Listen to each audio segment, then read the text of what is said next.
It's my very first Google slide ever.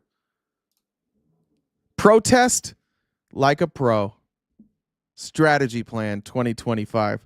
I even put RTP Talks down there. Number 1, make sure you understand what you're protesting. When you go to a protest, make sure you understand the words that are on your signs, the words that you're chanting, because if you don't, it can look, whoops, oh shit, I'm cheating. No, get out of here. No, stop. Start it over. Shit, I'm bad at slideshows. Otherwise, you could look like this.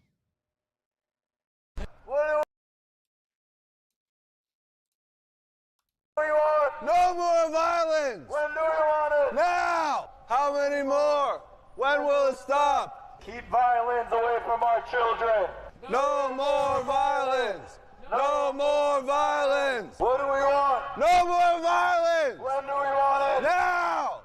Violence is not the answer. Violence is not the answer!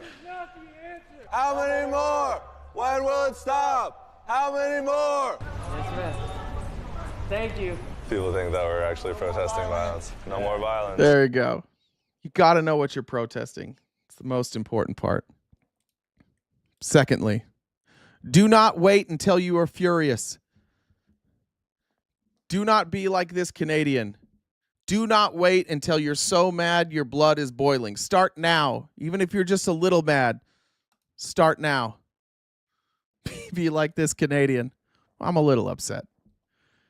I'm out here in these mean streets, and I gotta be honest, I'm a little upset about this.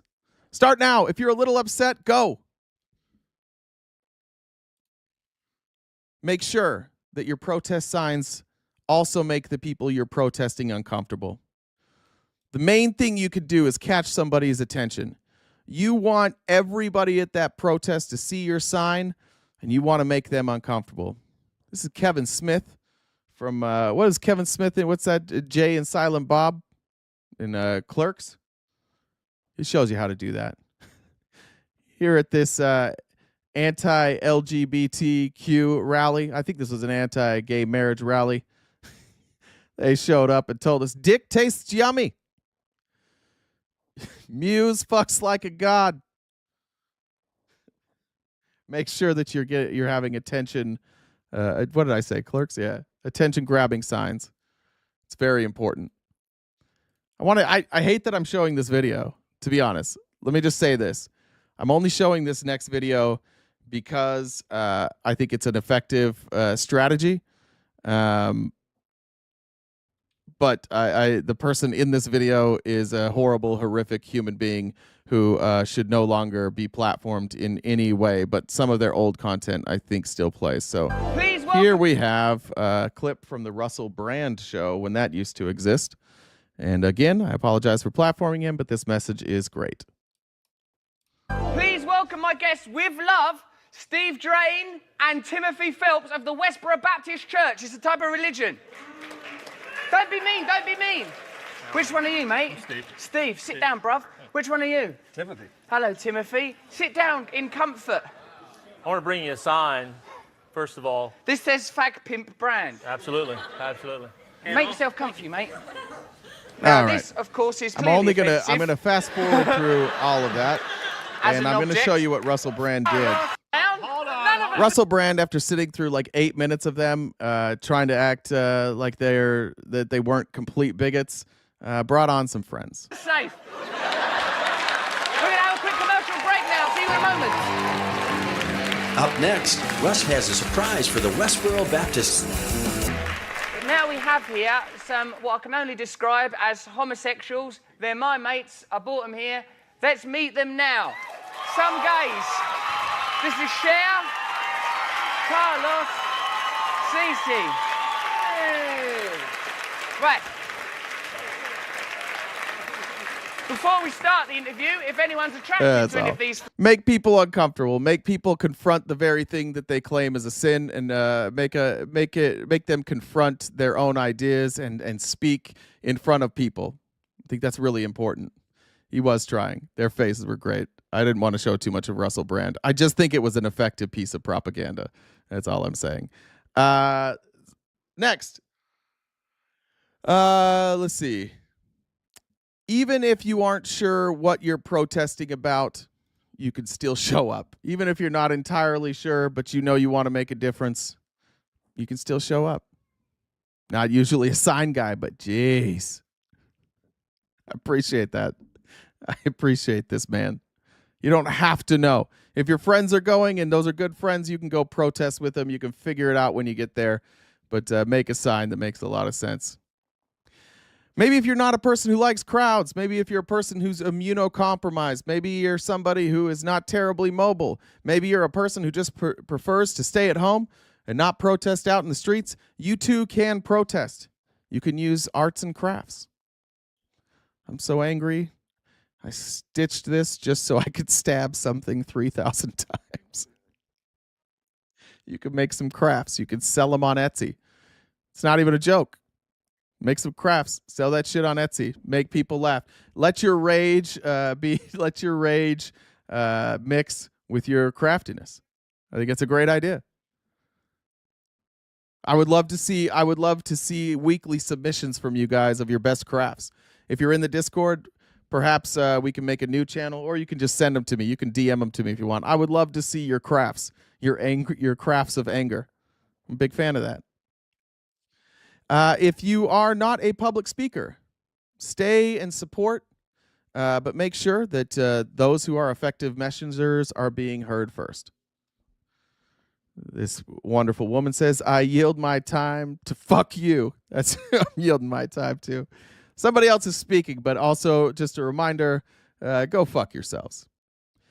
If you arrive at a protest and you're confused by a protest, it's okay to kind of like ride the fence or stay in the middle until you figure out which side of the protest you're on. And this was clearly demonstrated. I have no idea what this protest was for, but there was a protest in India, and they clearly showed how to arrive at a protest and ride the fence until you're certain which side to be on.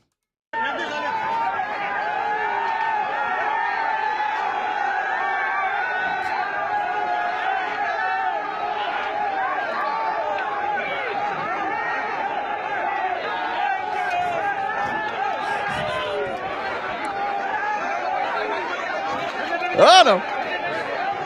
Oh, no.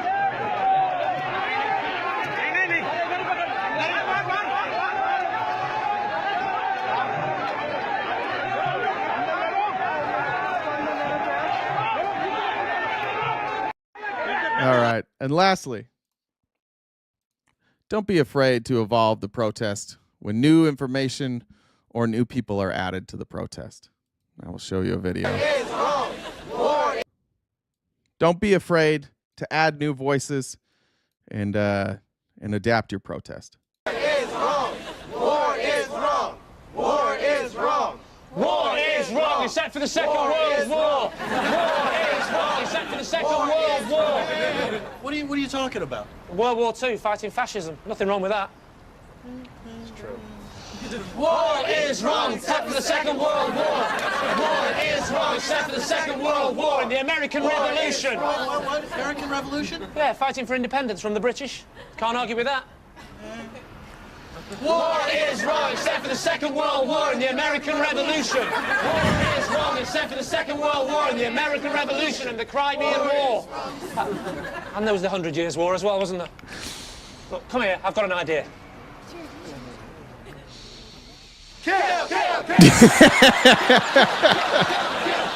Don't evolve all the way. Don't go all the way. Be careful. You can be radicalized and go too far. We do not want to be radicalized and go too far, but it is okay to hear other voices, and it is okay to allow other voices to join our quest. But don't go too far. It's important. I'm going to show you guys somebody. I'm going to show you somebody that is a hero of mine. I'm going to mute this real quick because I don't want you to. I'm not going to tell you this person's name because I do not want to poison the well.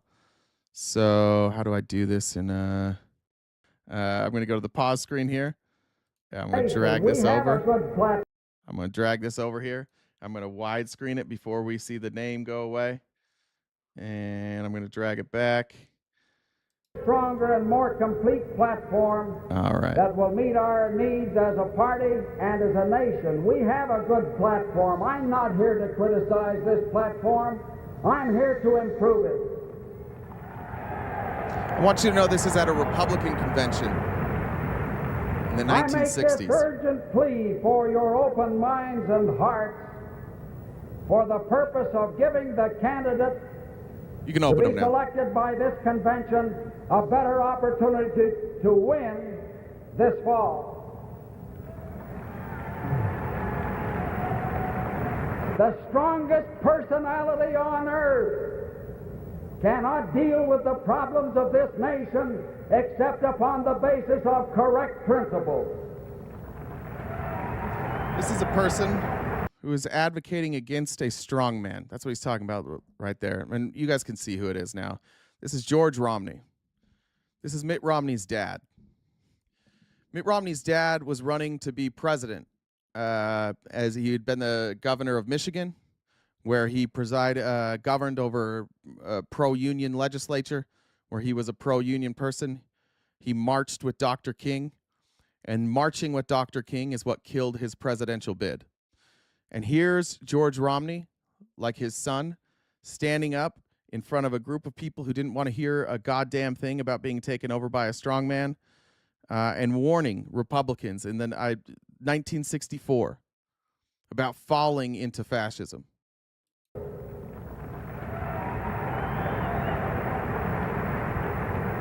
Our party was founded at a time of grave national crisis. It was our mission at our birth under Lincoln to preserve this nation established by divine providence with a divine destiny. The nation and its destiny were imperiled not only by the irreconcilable conflict between slavery and freedom, but also by the extremism of that time. And the extremism and lily white Protestantism destroyed the Whig Party and brought the Republican Party into being. The lily white Protestantism, the things he's talking about, the Whig Party that existed was destroyed. It was destroyed because there were enough people even then who said, like, we're not doing this. Like, we're not doing this white nationalist shit. And that's how the Republican Party came to be. That's how the Whigs were destroyed.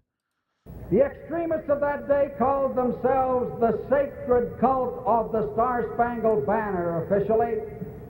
They were known popularly as the Know-Nothings. While their political leaders sought refuge in silence, while other political leaders did, Lincoln spoke out as forcefully against the Know-Nothing extremists of his day as he did about slavery. He attacked both as a violation of the source of freedom and greatness. He attacked both slavery and know-nothing extremism as a violation of the principle of the fatherhood of God and the brotherhood of all mankind. And had Lincoln ignored the know-nothing extremists of his day, he would not have been president of the United States and saved the nation. I want you to notice the lack of applause here, just in the crowd.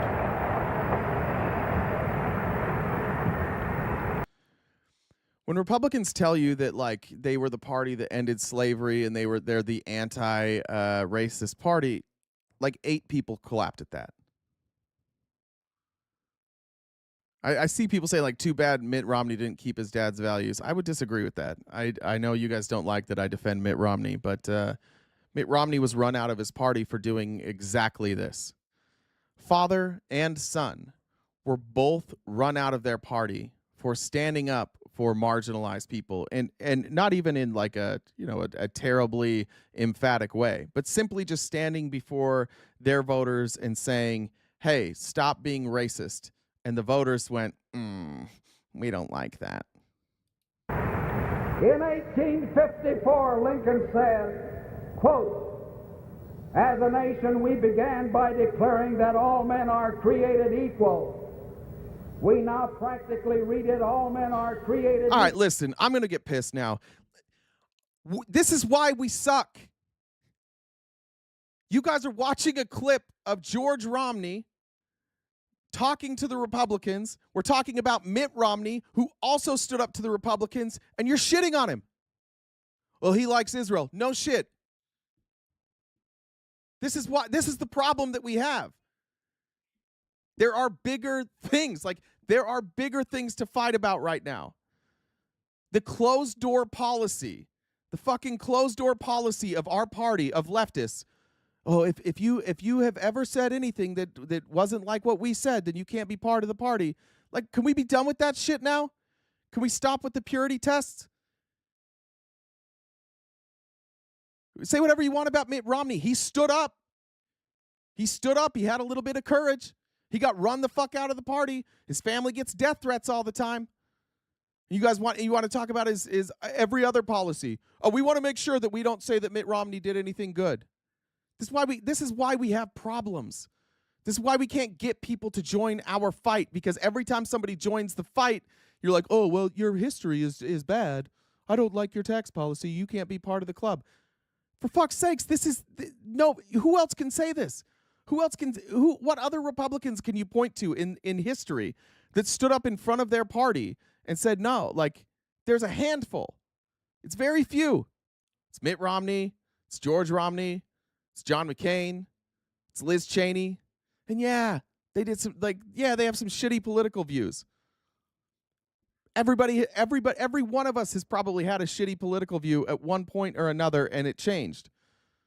But I'll take somebody with courage. I'll take somebody who, at the very least, when they know something's right, they will stand up to their party and do what's right. Maybe they don't know what all the right moves are. Maybe some of the things that they think aren't right. But I'll take the person who can figure out that they were wrong and stand up for in front of their party over anybody. And for every single person who goes after George Romney and Mitt Romney and doesn't want to accept him into the group, you're the people not clapping. You're the people they're not clapping, because those people are not clapping because it makes the Republican Party look kind of bad, because he's pointing out that they've got some racists there. You're those same people. Let's not be those people. Let's be a little better than those people. Equal except Negroes. When the know-nothings get control, it will read, quote, "All men are created equal except Negroes and foreigners and Catholics." When it comes to this, and these are still Lincoln's words, when it comes to this, I shall prefer emigrating to some country where they make no pretense of loving liberty, to Russia, for example, where despotism can be taken pure and without the base alloy of democracy. Those are Lincoln's own words. Yeah, that DNA is strong.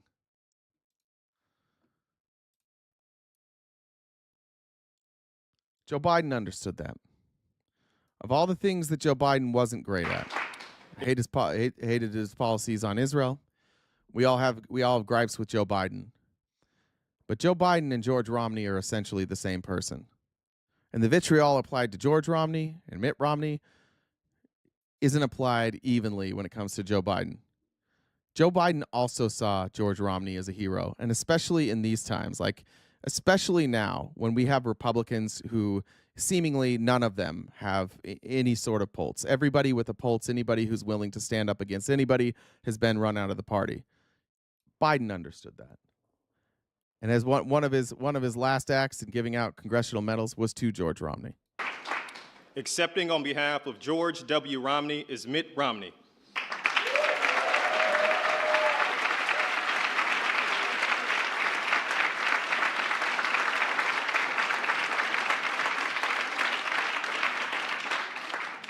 The Presidential Medal of Freedom is awarded to George W. Romney. Born to humble beginnings as the son of Mormon missionaries, George Romney developed a deep belief in the idea that everyone deserves a fair shot at the American dream.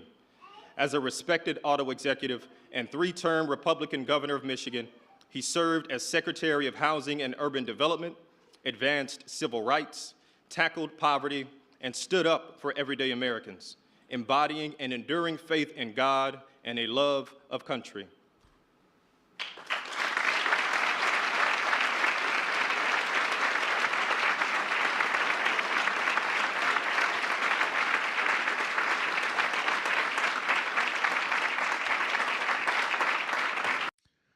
I think one of the challenges that we have ahead of us is that, especially for the people that look like us, there aren't a great deal of heroes that look like us. There aren't a great deal of people who stood up against oppression that look like us, simply because the people that look like us have historically been the oppressors. Historically, that's who we are. So when we look at the heroes that look like us, maybe it's George Washington.